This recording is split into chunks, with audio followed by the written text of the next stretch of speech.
This Organized Chaos video is brought to you by viewers like you.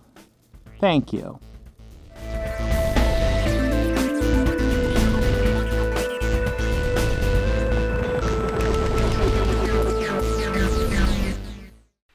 Alright, so I was going to watch Critical Drinker one next. I know you watched it on Pop Counterculture stream. Did you want to watch it again, or do you want to duck out?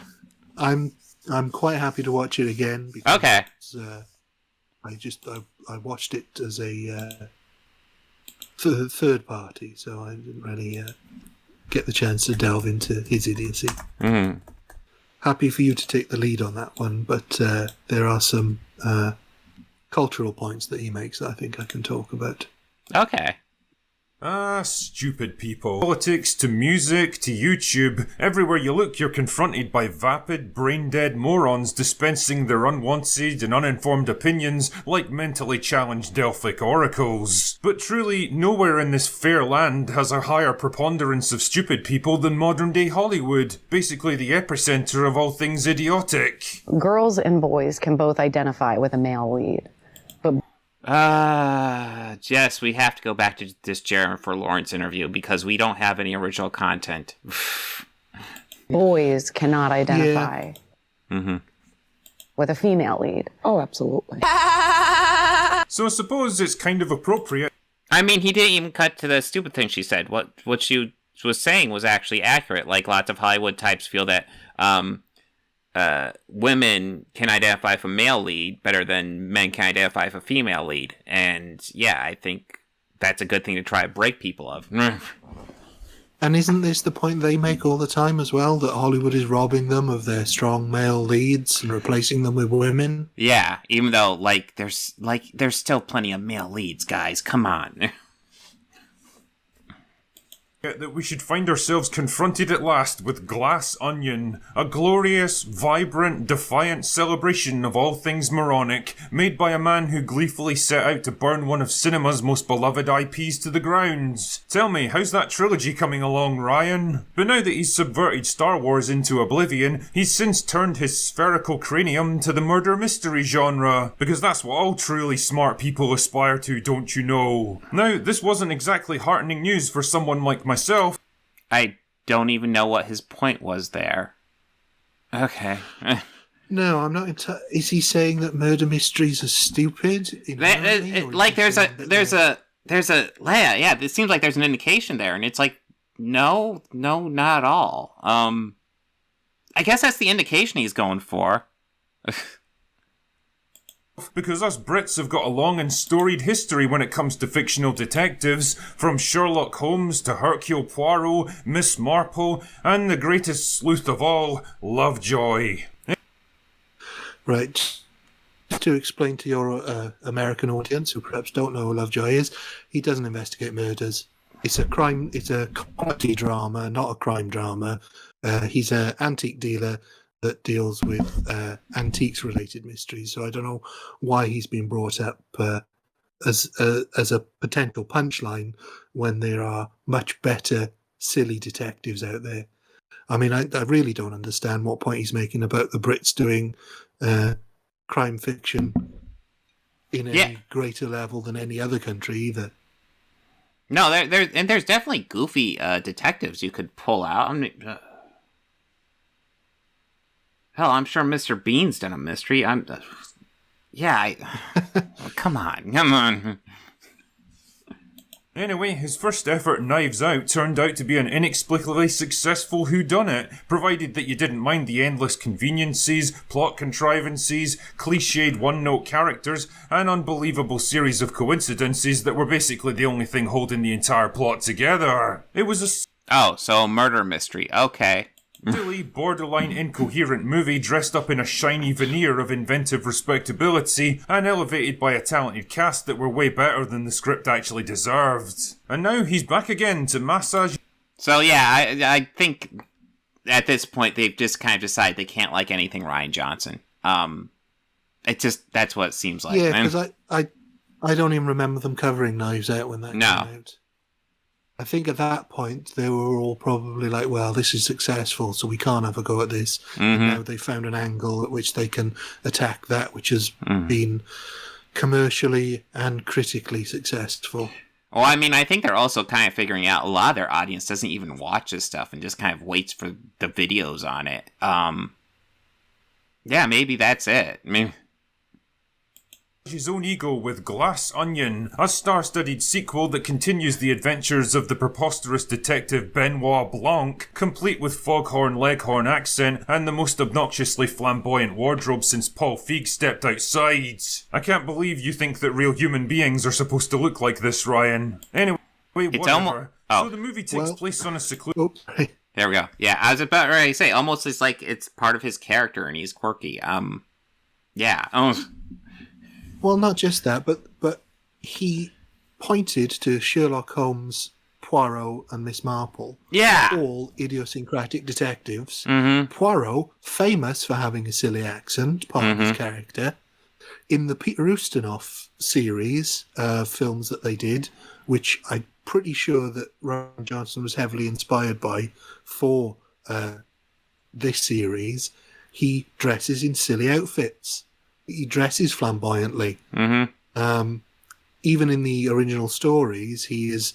It's not flamboyant the way he dresses, but he is perniciously sort of protective of his dress sense. He is always immaculately turned out. Mm-hmm. And I mean, to suggest that it's somehow unusual to have the lead detective or the detective have these sorts of idiosyncrasies clearly means that he doesn't actually know anything about murder mystery series. I mean, the whole point of the lead detective is that you can boil down their character sometimes just to the silhouette. Mm-hmm. I mean, you brought up Columbo earlier. Like, the famous thing about Columbo is that he's always, like, disheveled. He's always, always feels like he doesn't have it all together when, of course, he is the one that puts it all together. It's very common for detectives to have these little nuances to their character. And let's face it. And obviously... I was just going to add, the stuff that Benoit Blanc wears in this, I've seen people in real life wear much sillier stuff. Yeah, I mean, obviously we don't know huge amounts about Benoit Blanc because he's more the audience perspective than he is really. He does less detection. He sort of allows other characters to do it within the story.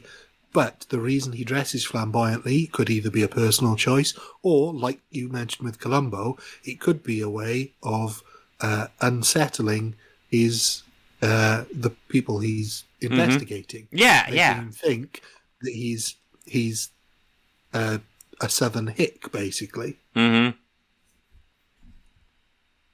Secluded private island owned by tech billionaire Miles Braun. Miles is hosting a murder mystery party with his group of rich asshole friends, but the unexpected arrival of Chris Benoit Montblanc throws a bit of a spanner in the works because Miles didn't actually invite him. So if he didn't, then who did? Now, you might think that an uninvited guest at an exclusive party like this would be a cause for concern, and that Miles would probably ask him to leave. But apparently it's okay because Blanc is so... Because he doesn't want to look suspicious and he thinks he's smarter than him because he's a cocky son of a bitch. It's not that deep, dude. Yeah. And, as they explain in the film, he is supposedly the world's most famous detective, and people like Miles's character glom on to people with fame and notoriety. Mm-hmm. I mean, you can see in the scene where Blanc basically tells him exactly how the fake murder was done and who did it within seconds, that he is devastated. Yeah. Because he thought he had this brilliant mystery. Mm-hmm. And that's why he allowed him to stay. Mm-hmm. So damn famous that even the world's richest man turns out to be a complete fanboy. Because I guess in this bizarro alternate world, amateur detectives are like celebrities or something. I don't fucking know. But keep this... Again, I'll point to every other mystery story that's ever been written. Sherlock Holmes is world-renowned. The moment he says his name, people stop and take notice. People all know who Poirot is. There's a few detectives that don't do that. the whole point of Miss Marple is that people underestimate her. The whole point of Columbo is that people underestimate him. But generally speaking, in the world of sort of murder mystery, people will have heard of the detective if the detective becomes famous enough. Mm-hmm. So, I mean, why he's saying in this world, in this world, Benoit Blanc is the world's greatest detective. In the world of DC, Batman is the world's greatest detective. Mm-hmm. In the world of Sherlock Holmes is the world's greatest detective, and people know who they are. Yeah. This fact is it's going to be very important later. Equally important is the arrival of Andy, Miles' former business partner that he eventually forced out of the company, and who naturally isn't on very good terms with him now. Kinda makes you wonder why he'd invite her in the first place, doesn't it? Anyway, pretty soon it becomes clear that all is not well. Yeah, we already went over that. Within the group of friends. A couple of them are being railroaded into supporting a new alternative energy source that Miles is planning to launch, despite the fact that it's highly dangerous. Keep that fact in mind too, because it's also going to be important later. Another witnesses Miles having an affair with his girlfriend, while still another one is embroiled in a political scandal because of his interference. Okay, so you've got a bunch of diverse people, all with valid motivation to kill Miles, so guess what happens next? Here's a clue, it's not what you'd expect. It's a hard one to describe, but basically, this is where the movie... What? A murder mystery has a twist? What a shock! The person you thought was going to get murdered isn't the one that gets murdered. Well, that's ruined this whole genre for me. Yeah, it's almost like this genre is built around, like, unexpected shit happening. What? Jesus Christ, dude. He does something that absolutely pisses me off because it's so completely out of left field and ridiculous that it absolutely ruins your investment in anything that's happening. Are you ready? So it turns out that Andy is in fact her identical twin sister, Helen. No way! The real Andy died a week earlier of apparent suicide, but Helen's convinced that foul play was involved and that one of Miles' friends was responsible, so she contacted Blanc to investigate. And he came up with the genius idea to suppress the news of her sister's death so that Helen could come... Okay, real quick, I'm noticing that his version of the movie is much darker than Ben's. This is most likely because he used a 4K version without doing any color correction. That'd be my guess. And I bet you his video isn't even in 4K. I mean... No, it's not. Yeah, I noticed that. Jesus. I noticed that it looks... It's almost as if it's like softer, the image. Yeah. Sharp. Yeah, so it seems like he probably used 4K and then downgraded it. Wonder how... What is I can't see on this app. Fire that editor. Oh, wow, he has an editor? I assumed it was some sort of algorithm thing. I don't know. It's really lazy, whatever it is. To the island and impersonate her. Wow, lucky she happened to have a twin sister, and that she left behind a detailed journal of her entire experiences up until this point, so that Helen would know everything she needs to blend in with her friend group. It's also... Yeah, it is lucky. That's the contrivance of the plot. If she didn't have a twin sister, Miles would have got away with it.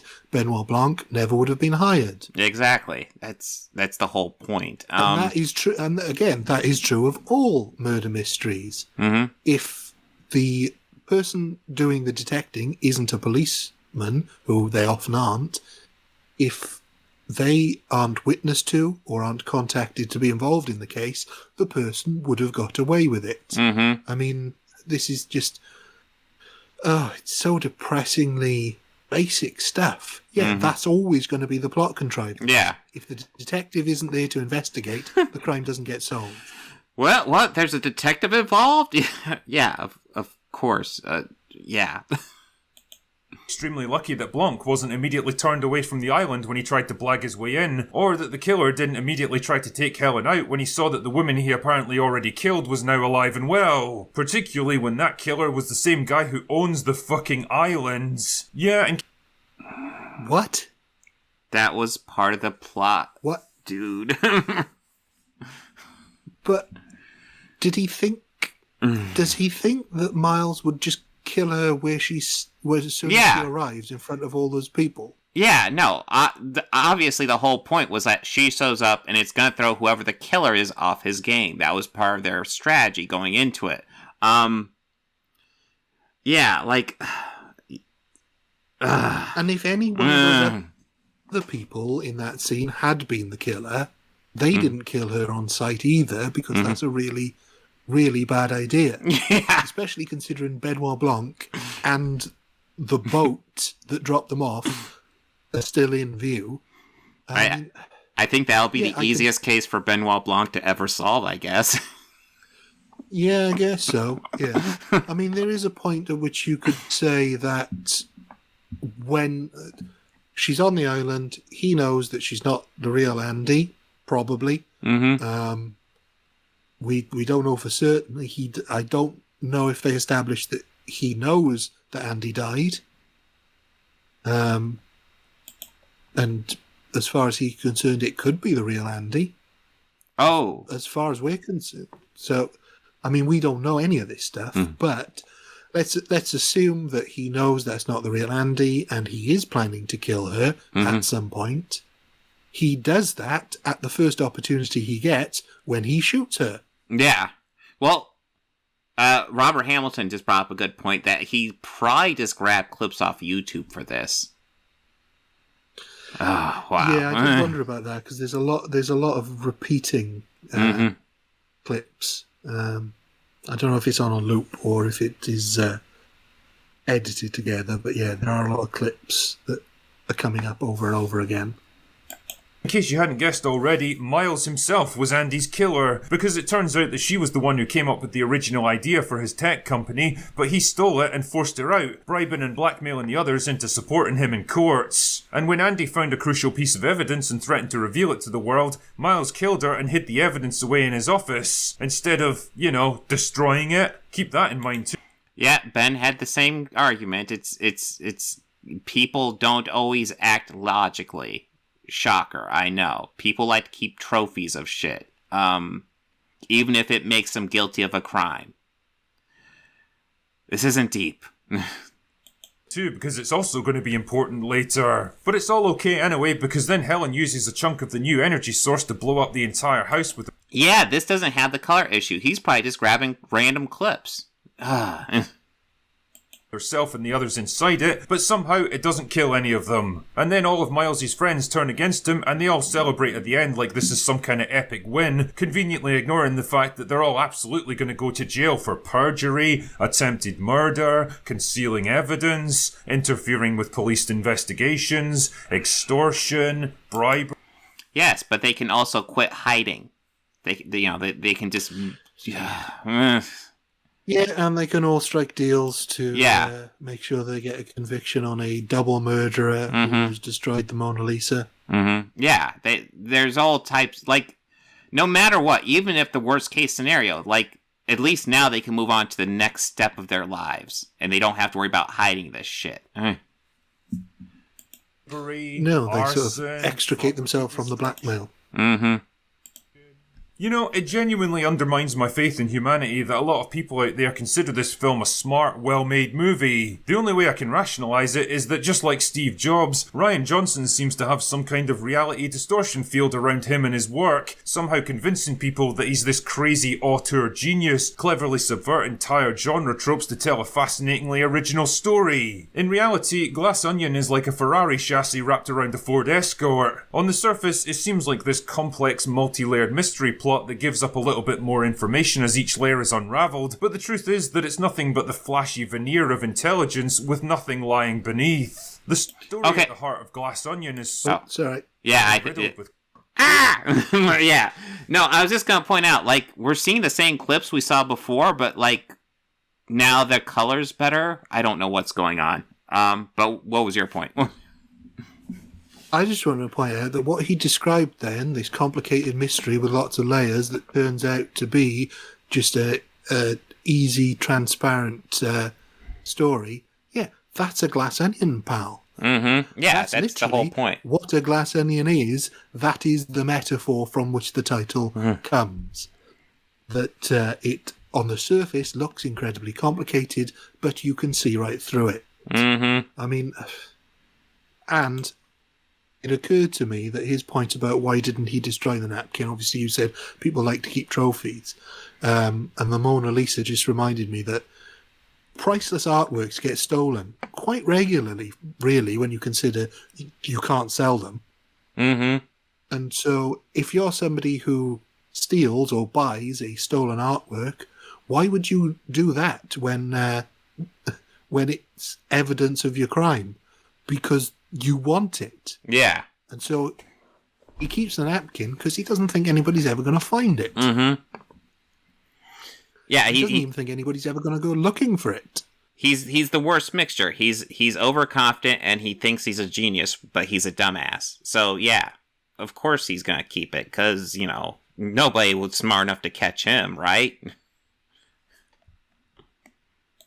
Cliches, exactly. Tropes, conveniences, and contrivances that it's genuinely incredible how anyone can buy into it. Like, if any single one of these forced plot elements didn't happen exactly as they play out, then the whole story would have collapsed around it. Like, what if Miles had refused to let Helen and Blanc And now the color's fucked up again. Oh, God damn it. onto his island? Wouldn't Helen's presence here with the world's most famous detective be a very obvious red flag that he was compromised? Why didn't Oh my God, that was a point. That was... Did you watch the movie? Didn't you? And again, any mystery only works if things happen in a certain way. Mm-hmm. If someone commits a murder and someone sees them do it, they don't end up getting away with it. Exactly. So, I mean, in the Death on the Nile, I don't know if you've seen the recent one. Yeah, I thought that was pretty good. One, there's a couple of people who know who did it, and they get murdered as a result because they saw the murder happen. So if they hadn't been murdered conveniently, then they would have revealed who did it, and that would be the end of the story. The whole point of mysteries is that these are coincidences that happen that allow the murderer to get away with it up to a point. Because guess what? In real life, people get away with murder all the time because everything happened to go their way. Mm-hmm. Didn't news of the death of a high-profile tech prodigy reach the press sooner? If Andy was so smart, why didn't she anticipate the danger she was in when Miles... Okay, so why didn't it reach out sooner? That was part of what their game. They were hoping it won't get out soon. That was something that they knew would be happening, though. Did you see that part of the movie? I'm wondering. suddenly showed up at her home immediately after she threatened to expose him to the world. Wouldn't that be a very clear sign that he was there with ill intent? What if one... Probably not the intent to murder her, though. It's established that they were friends. You know, obviously things are not in the best place, but they were friends. Of the group and asked Helen a personal question that she should have known the answer to, but didn't. I mean, I'm pretty sure Andy didn't record every single thought and event in her journal. What if Miles had security cameras installed in any of the house's public areas and picked up on the conversations between Blanc and Helen? What if Miles didn't have fax machines in all of his residencies where all of his emails and sensitive personal information got routed? What if Miles had thought to destroy the napkin with the evidence against him instead of conveniently leaving it in his office for Helen? Gee whiz, it's almost like Miles is an overconfident asshole. Not just that, but you could say that about literally any murder mystery. Mm-hmm. What if the murderer had been caught by a policeman leaving the scene of the murder? Yeah. All of these things are intentionally contrived to create the mystery. Mm-hmm. Yeah, what if Dave Bautista had gone there a little bit earlier and caught Miles doing the murder? Then there'd be no movie. Then what if Miles didn't know that Dave Bautista had a pineapple allergy? Oh shit! Then he wouldn't have been able to kill him the same. I mean, like I said, you could literally do this for any murder mystery. Mm-hmm. If this didn't happen, then this wouldn't have happened. That's kind of the point of them. These things all do happen, and that's why this murder remains unsolved until it's solved. Mm-hmm. Like real murders. Just like real murders, in fact. Mm-hmm. if somebody gets away with a murder and then 20 years later the DNA is tested and they're found, everything up until that point means that everything aligned perfectly for them to get away with it. I mean, Ted Bundy.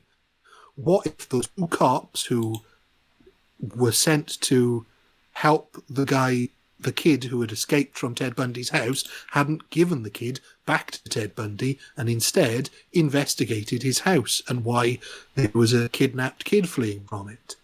Then Ted Bundy wouldn't have got away with as many murders as he did. I mean, this is just... There's so many things that have to happen for murderers to get away with murder, and yet they still do get away with murder. So, I mean... I really don't know how you can say this is an issue of the film. No, it's not. It's these guys looking for complaining to Rian Johnson movies. It's all I can figure at this point. It's it's like they've never seen a mystery before, and all of a sudden they're upset because mystery has elements of a mystery. It's like, of course it does. To find later, what if Miles had shot Helen anywhere except the magical bulletproof journal that she was wearing, or bothered to check that she was actually dead? Oh, side notes. Blanc was standing right there. There was no way for him to check if she was actually dead. Jesus. Several layers of paper and leather do not stop bullets. Why didn't he shoot Helen and Blanc together? Depends on the bullet, depends on the strength of the paper, oh my god, it's so many variables on that one. Thus eliminating his two biggest threats. Yeah. I mean, again, people have been protected by things like this in the past. Yeah. He's going through glass. We don't know the velocity or the... Well, we don't know anything about it. Yeah, pretty much what the movie tells us is that she was shot and the book was enough to stop it. And that's it. And in that moment, Blanc thinks she's dead. Yeah. And if that is the case, he would have had to have proceeded with her being dead. But the last, I don't know if you caught it, but he said, why didn't Miles shoot Blanc as well? It's like, what? Why would he shoot him? Yeah. Why would he shoot the world's greatest detective? Yeah. Well, this is a really bad review. I mean, essentially, why didn't Miles murder everybody on the island? Why didn't Miles just poison everybody and then, sweep the bodies off the sea? Yep. Why did it take everyone so long to reach the scene of her apparent death when they were only a matter of yards away? Why did Blanc... Matter of yards? What are you talking about, dude? We don't know the exact distance they were. And plus, that's... And all the lights had gone out. Mm-hmm. And they'd only been on that island for less than 12 hours. Mm-hmm. Yeah. Chili sauce in his pocket to use as fake bloods. Why didn't the supposed gun enthusiast notice when Miles stole the gun from his holster while he was wearing it? I mean, this is all stuff that is set up throughout the movie, though. I mean, detective stories depend on foreshadowing. And a hot sauce is a little bit. It's a joke, but they do establish it. They completely Chekhov's gun that element. They show you the source. He gives him the source, and that's why he's got it. And yes, it's convenient, but that is sort of the point. Of why you telegraph something. I mean, mysteries do this. They will give you 50 billion little elements. I don't know why the Dave Bautista character didn't notice that his gun was gone. I don't know how attached he was to it. He likes guns, but... Well, I mean, that's what they do. They plant all these little seeds. And, some seeds will get paid off and some won't. And that's one of the elements of a murder mystery. Yep. Why did Miles give Blanc a sample of the highly volatile energy source that he developed and then never ask for it back? Why do sprinklers not work on fire? Well, that's easy, because he had a shitload of it. That was established. He didn't care about it. And the sprinklers thing, I mean, sprinklers have a limit. Mm-hmm.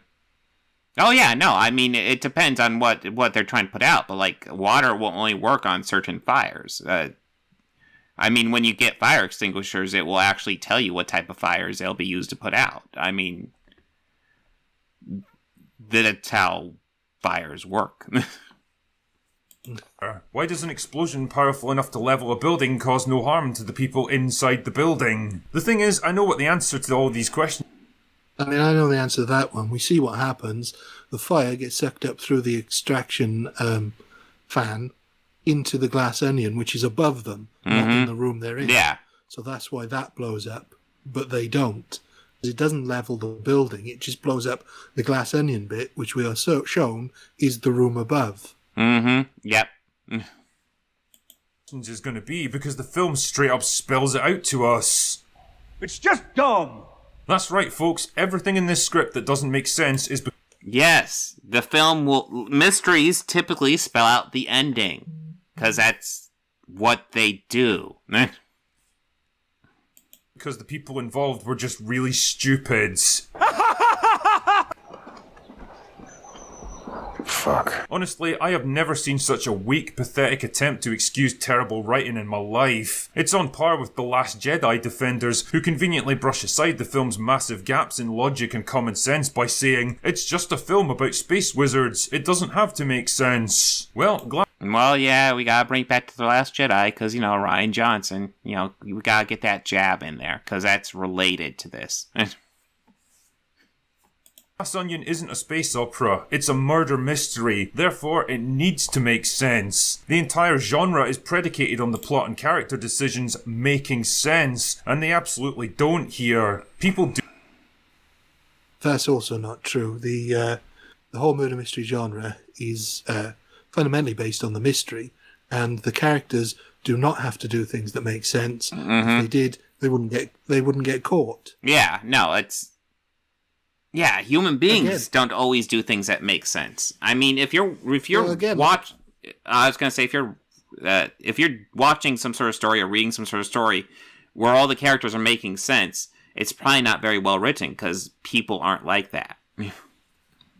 Well, not just that, but in real crimes, people get caught often because they do something really dumb or they overlook something. So no, it's. Murder mysteries are predicated on the mystery itself working. Nothing else has to... The characters can act really in any way that you want them to act, as long as the central mystery itself works. And clearly the central mystery does work here, because what I suspect is that neither Critical Drinker nor Ben Shapiro managed to work out who the murderer was, and that annoyed them. Yeah, maybe. Maybe it was that simple. Do and say the things they do for one reason and one reason only, so that the rest of the plot can happen. On the subject of the characters though, I have to say that nobody in this story has anything even resembling a nuanced personality. Again, the point of murder mysteries is that you're supposed to be introduced to what seems like a respectable group of people at first, only to gradually uncover the sinister secrets and misdeeds beneath. But here... Again, not true of murder mysteries. There's certain murder mysteries, but other murder mysteries explain exactly who the characters are straight away. The whole genre cannot be boiled down to this is how you have to do it, because the whole point of the genre is that you subvert those expectations. There's a Sherlock Holmes story called The Master Blackmailer, where they explain exactly who the villain is from the very start, and he remains the villain till the end. And the whole point of the mystery is whether he is smarter than Sherlock Holmes or not. Well, I mean, he seems to be thinking these characters need to be sensible. No, like in a mystery like this, you just want these characters to be memorable. That's about it. That's how come, I mean, frequently they'll get like ensemble actors for these. You want these characters to have like a flair to them, so you remember who they are, so they don't pull a character out of nowhere and you forget they exist. That's all they're supposed to be. They're not necessarily supposed to be reasonable or sensible or anything like that. They're not even supposed to be likable necessarily. Just that you remember them is the important thing. Here, everything is basically spelled out to you within the first 5 minutes of meeting each person. Characters are nothing but one-dimensional caricatures without a shred of originality or intrigue. The roided-up wannabe alpha male who swaggers around shooting guns for no reason. The vapid fashion designer who doesn't even know what a sweatshop is. Yes, because there's no people who walk around shooting guns for no reason, acting like assholes. Those people don't exist in real life. Is that his argument? Well, not just that, but that character is actually not just a roided-up idiot. He's the only one who actually attempts to manipulate Miles. Good point. Exactly what he wants. Yeah, no, he tries. Yeah, that's a good point. And I mean, the Birdie character is supposed to be playing off those stereotypes of celebrities who go into fashion not knowing what they're doing. That is a trope. But I would say none of the others really are the same level of two-dimensional as she is. Mm-hmm. True. Is the corrupt politician taking bribes behind the scenes. I didn't care to learn anything about any of these people because there's just nothing to learn. There's no substance to any of them. They're just vectors for the story, and even that isn't. I could literally use that to define every single story in existence. The whole point is how they play into the mystery. That's the point of these stories. The only character that you could argue that you're supposed to really have any sympathy for probably would be Blanc and probably Helen, and that's about it. Well, not just that, but yeah, generally speaking, that is the case with a lot of mysteries. The characters are relatively two-dimensional because you've only got 90 minutes to 2 hours to see exactly who they are. In the books, I would say the characters are explored more in depth, but generally in the film versions, all of that character depth is stripped away. What's ironic is that he's showing an example of character development of Dave Bautista's character, where we meet the mother character who really doesn't need to be there. No. She's introduced to show the character more layers of the Dave Bautista character. Even the point at which he sees Miles cheating with his girlfriend, we see that as him being annoyed that his girlfriend is cheating on him, and then later find out it's nothing to do with that. He is a more layered character than that. Yep. Very good. Part of the fun of mysteries like this are the little breadcrumbs of information that they give to the audience to pick up, allowing them to form their own theories and conjectures, so that when all of the pieces finally come together, it forms a coherent and logical pattern that you may or may not have spotted. That right there is the hallmark of good writing, and it's completely lacking here. I mean, again, I would say that's not true, but I did manage to work out who the murderer was. I don't know if you did. But I went into it with the idea that Miles was a bit of an idiot. In fact, based on that first scene on the island where they arrive and he misuses a word. Yeah, no, that was one of the clues that he's an idiot. Yeah, just assumed that he was an idiot. And if you use Ben Shapiro's logic that this is an avatar for Elon Musk, then anyone who thinks Elon Musk is an idiot will also think that this character is an idiot. In which case, you can work it out. Yeah, no, I love the character's use of words throughout there, because I think when you first hear it, it's like he says, "Let me abbreviate this moment" or something like that. And I remember being like, "What?" You know, I was like, is this like some obscure word? I've never, what is he saying? And then, for me, the final straw was when he defined Blanc as like the pre-definite detective. I was just like, okay, no, that's just wrong. This isn't Ryan Johnson digging out his thesaurus. This is just a guy who's an idiot. Yeah, and before we know exactly what's going on, those are hints that this guy is putting on the pretense of intelligence, but we still don't know that he's the murderer. Yeah. Because the murder we don't know a murder has been committed at that point. So yeah, it's just these little hints along the way, these little breadcrumbs, as the critical drinker puts it, that allow you to realise that this character is not all that he appears to be. Mm-hmm. Characters pick up most happening to be in the right place and time to witness key events or overhear important conversations through sheer dumb luck. And this Yes, it's almost like it's a mystery. Isn't that weird? Well, they don't have the evidence to solve it, they won't solve it. No, and Blanc and Helen at that point are going around the island looking for evidence. Yeah. They're trying to listen into people's conversations. Exactly. It's like, they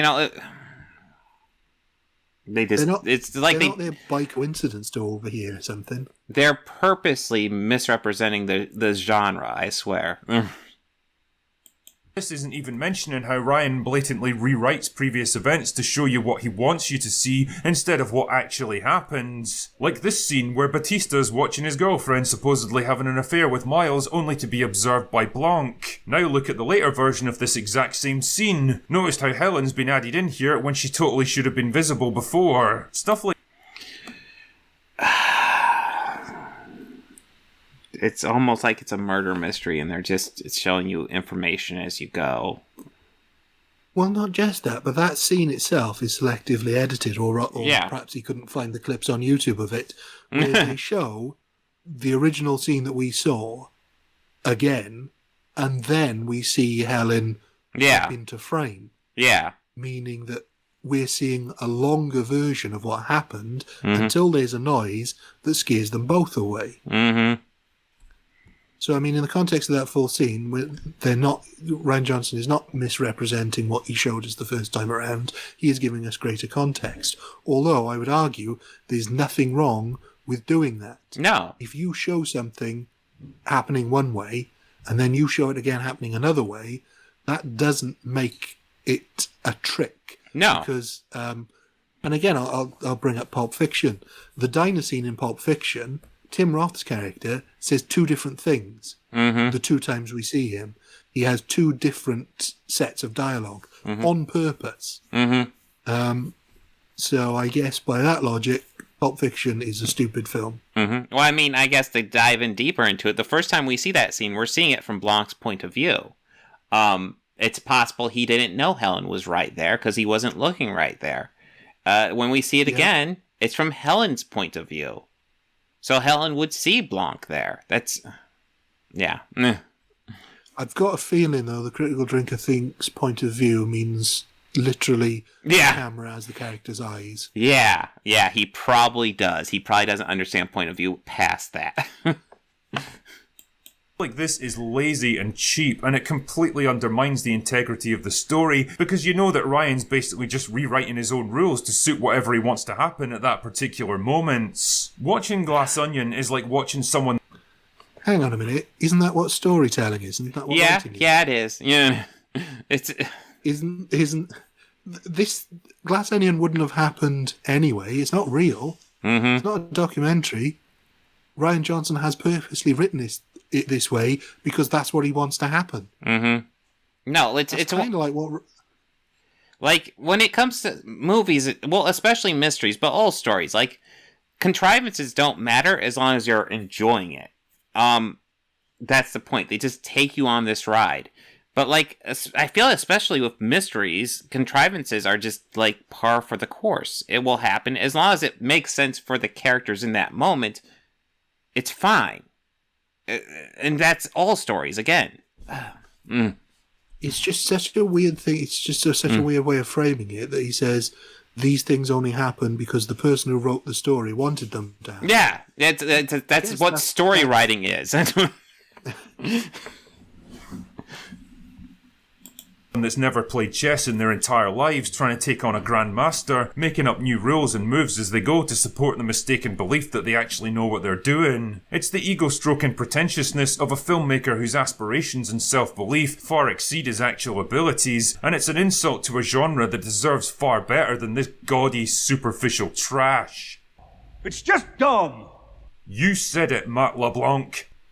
Anyway, that's all I've got for today. Go away now. Cool. Yeah.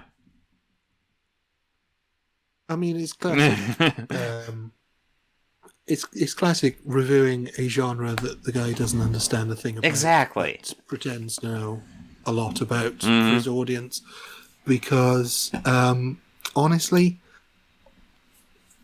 there are really stupid murder mysteries out there, and there are great murder mysteries out there, and there are ones that fall all the way in between, and none of them do a disservice to the genre as long as people are enjoying them. I've watched a ton of murder mysteries, far too many. Well, you definitely know more about than I did, and I thought I was okay with them. No, over the last few years especially, really, really watched a lot. Basically all the ones we've been able to get our hands on, myself and my partner.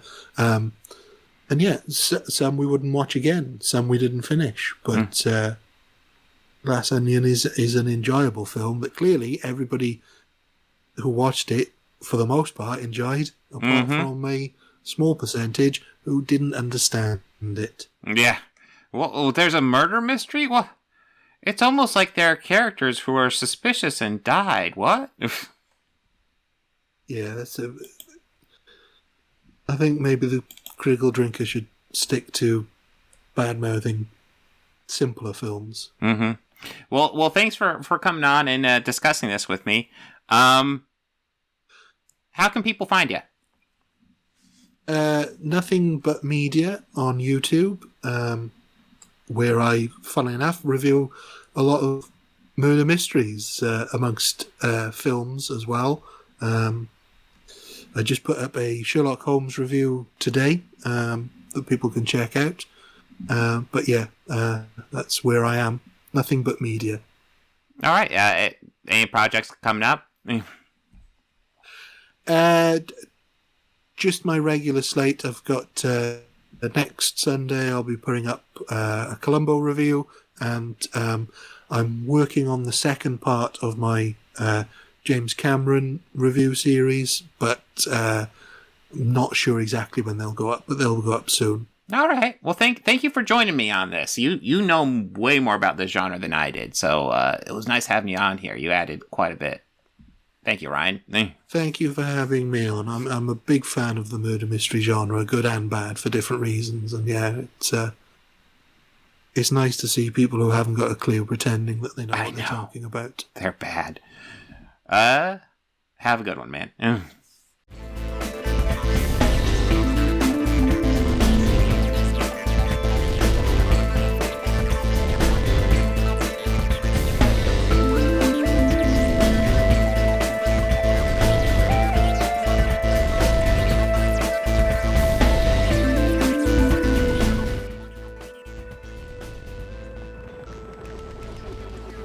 Books, records, films, these things matter. Call me shallow. It's the fucking truth.